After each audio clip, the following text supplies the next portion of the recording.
Now to a touching surprise for the wife of a soldier who was returning from Afghanistan. Chief Warrant Officer Scott Hinson was away for his 20th wedding anniversary. So on his flight back home, he gave 19 roses to his fellow passengers to hand to his wife as they got off the plane. Scott soon followed with the 20th rose, and then the tears started coming. He's with us now along with his wife, Christy. Good morning to both of you.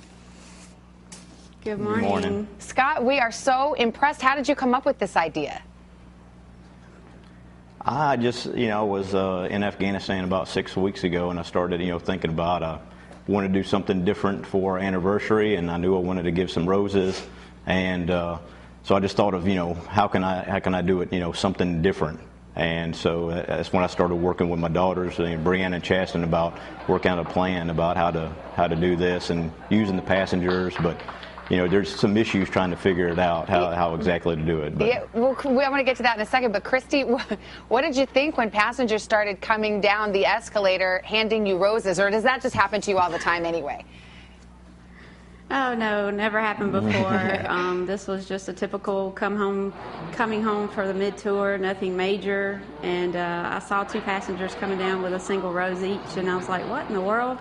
So I just dismissed it and turned around and looked back up the escalator waiting for him, and before I knew it, they were behind me saying happy anniversary, and that's when I realized that those roses were for me.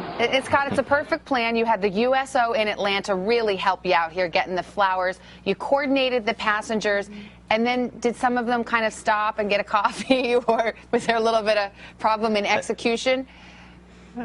Yeah, right. Like I said, it was a matter of kind of lining everybody up to be in the right place. And so when we got the passengers involved, the flight attendant at the very beginning started handing them out. But the problem was I was at the midsection of the plane, and some of the people were at the front. And so, of course, people kind of meander through the airport, stop, get coffee, and kind of take a break. And so as we were walking through and kind of noticed that some of these passengers were stopping, some of the other ones picked it up and saw them and said, let me take this rose on, and so they were very helpful. Well, the bar is set high for anniversary 21. Scott and Christy Hinson, thank you so much. Happy anniversary to you, and sir, thank you for your service as well.